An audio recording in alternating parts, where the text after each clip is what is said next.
Kung ganun, pabayaan mo akong mamuno. Pabayaan mo akong magturo ng tamang disiplina.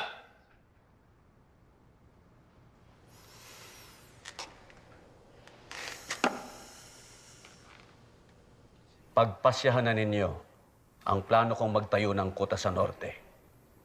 Ito lang ang pag-asa natin laban sa mga Amerikano.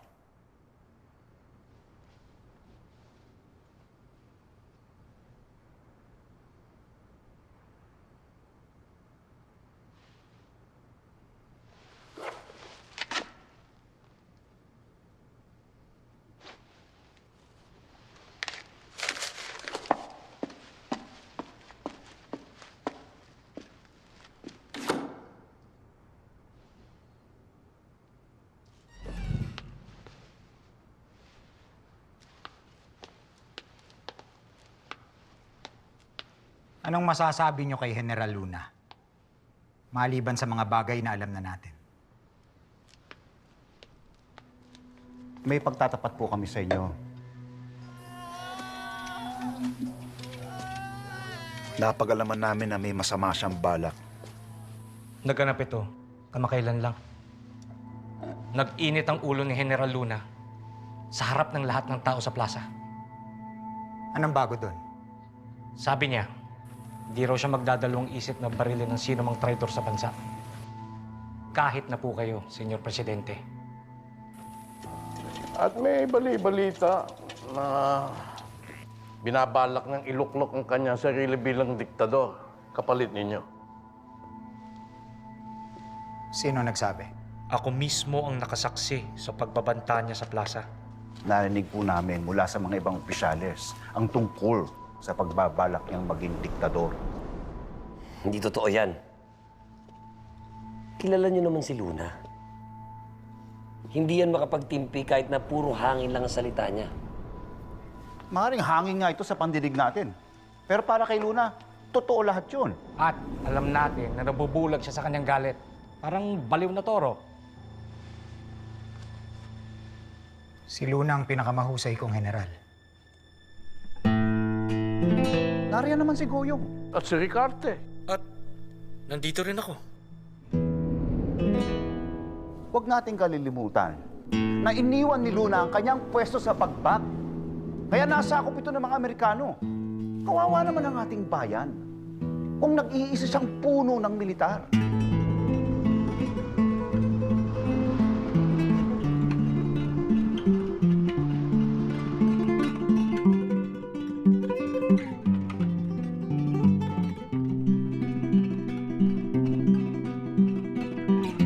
Walang magandang idudulot ang pamumuno ni Luna. Kailangan natin siyang palitan sa ikabubuti natin lahat. Pwede lang.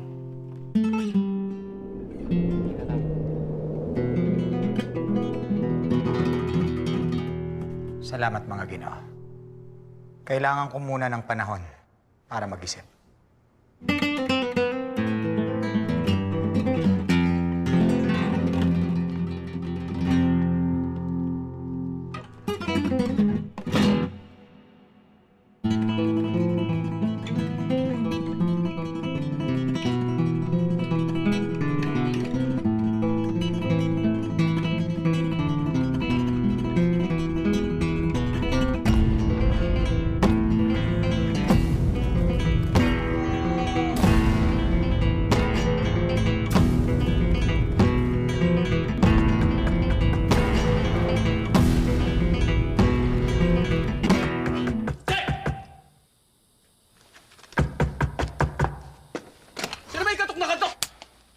Lintik ka rin kanina pa ako katok na katok.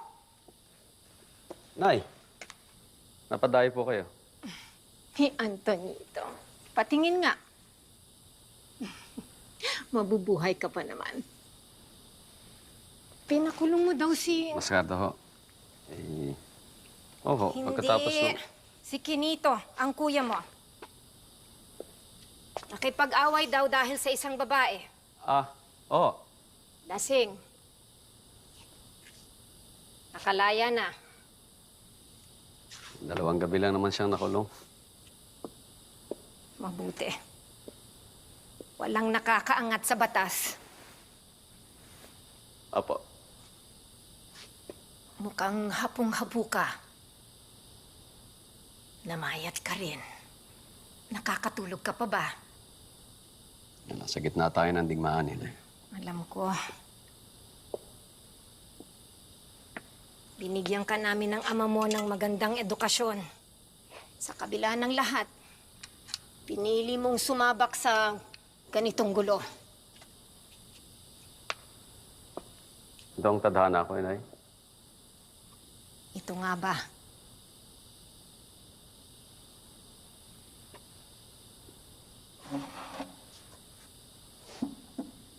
Mupo ka.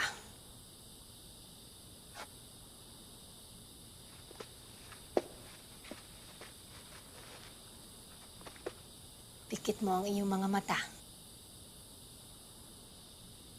Pikit. Naaalala mo pa ba ang mga Pasko natin sa Binondo? Ang ate mo, Ana Mariana.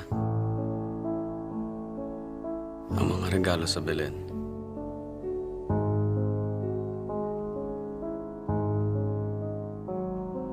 ang musika sa bahay.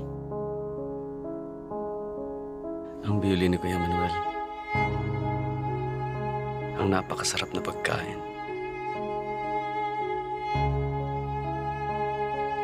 Sina Kuya Jose at Joaquin.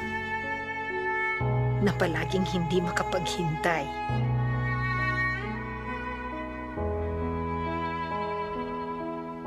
Ang mahal kong si Itay. Na lagi nakangiti. Hawak ang kanyang tabako. At si Juan. Kung pwede ko lang sana silang makasamang muli. Punong-puno ng kasiyahan ang pagsalubong natin sa umaga. Naalala mo lahat na yon? Opo.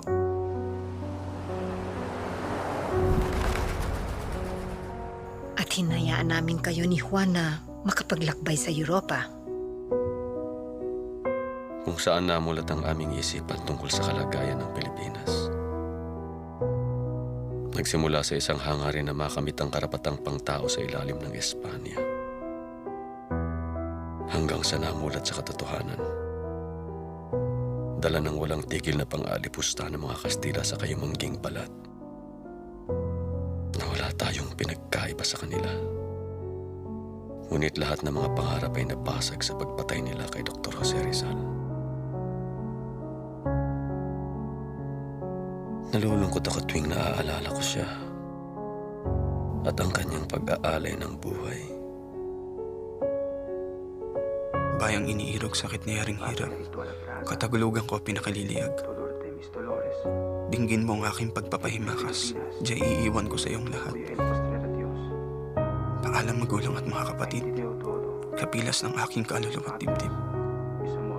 Mga kaibigan bata pang maliit. Sa aking tahanan di na masisilip. Pagpasasalamat at pahinga rin. Paalam estrangherang kasuyok at aliw. Paalam sa inyo mga ginigiliw. Mamatay ay siyang pagkakagupiling.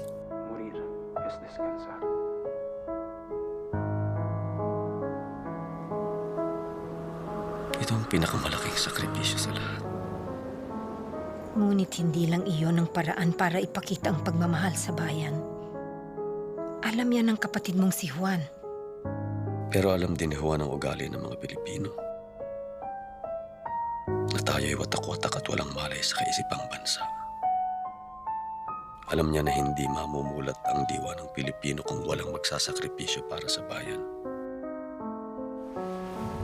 Sa paglibot namin sa Europa, naging malinaw kung gaano kalaki ang pagkukulang nating lahat. Alam ko ang sinasabi mo, iho. Ito ang bunga ng inyong pagmamahal sa amin, Inay. Kami ni Juan, ang aming adhikain. Kayong dalawa ang naging pinakamalapit sa mga magkapatid. Kung tutuusin ay kami ang nagkalapit ng landas. Landas, Antonito?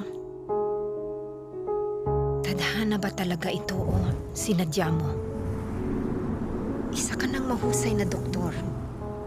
May mapayapang buhay na naghihintay sa'yo sa isang banda.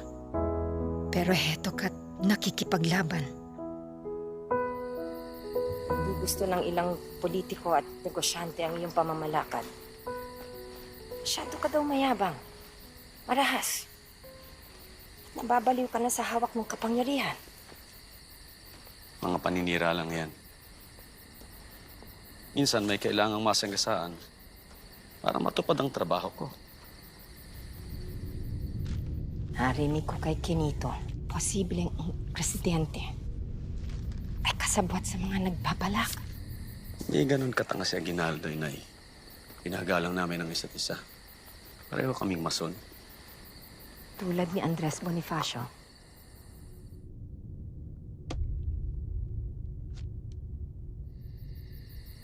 Eto. Suotin mo din to.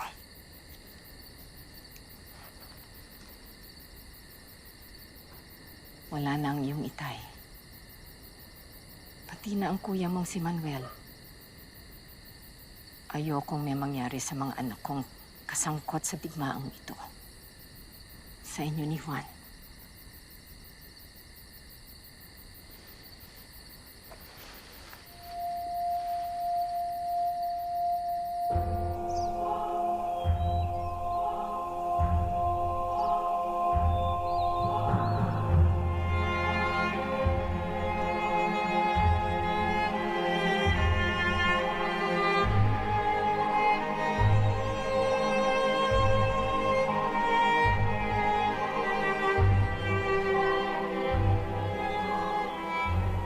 Ang taong may damdamin ay hindi alipin.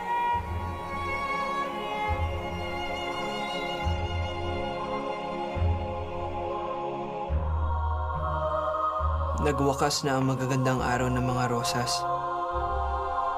Nagsimula na ang busilak ng mga gabi ng ating matinik na pakikipamuhay sa ating bayan.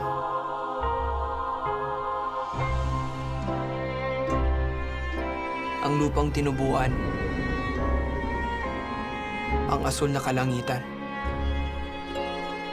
lunting kaparangan, isang lupain ng sining at damdamin. Nakaalis na ba ang karamihan sa mga tauhan? Opo. Ang brigada na lang ng kawit ang may iwan. Hindi magtatagal.